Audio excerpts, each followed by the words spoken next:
आम्ही वानखेड या गावामध्ये बस आणली असताना एक व्यक्ती प्रकाश पिंजरकर तो आला आणि त्याने मागच्या त्या बसचे दोन्ही काच हातोडीने फोडले आणि तो आम्हाला म्हणाला की मला न्याय अजूनपर्यंत मिळाला नाही, आता तरी मला न्याय मिळेल.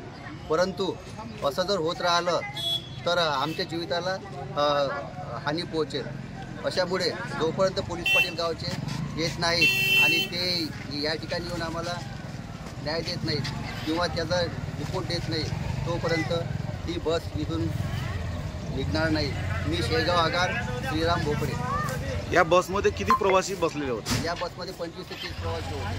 आता ते प्रवासी मग आता ते त्यांच्या जीविताला काही हानी झालेली नाही, ते निघून गेले. बरं, ठीक आहे. तुमची काय मागणी आहे मग आता?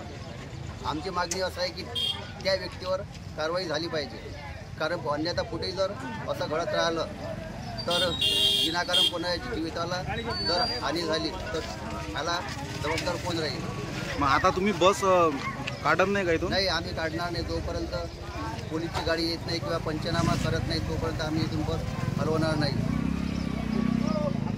सांगा. आम्ही या वानखेड्या गावामध्ये बस आणली असताना एक माणूस मागे आला आणि त्याने हातोडीने काच फोडले. एस टीचे मागच्या साईडचे जे दोन्ही काच आहे ते त्याने दोन्ही पूर्णपणे फोडून टाकलेले आहे.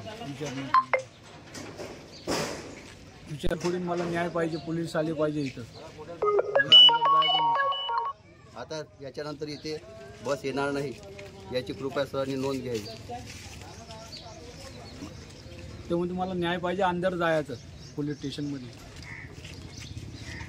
कशाबद्दल नाही पाहिजे काय सांगत ते सांगत नाही. पंचनामा होते. बसमध्ये कोण कोण प्रवासी होते? प्रवासी होते, शाळेचे विद्यार्थी, आता जाणारे होते. बरं, मग आता ते बस जात नाही.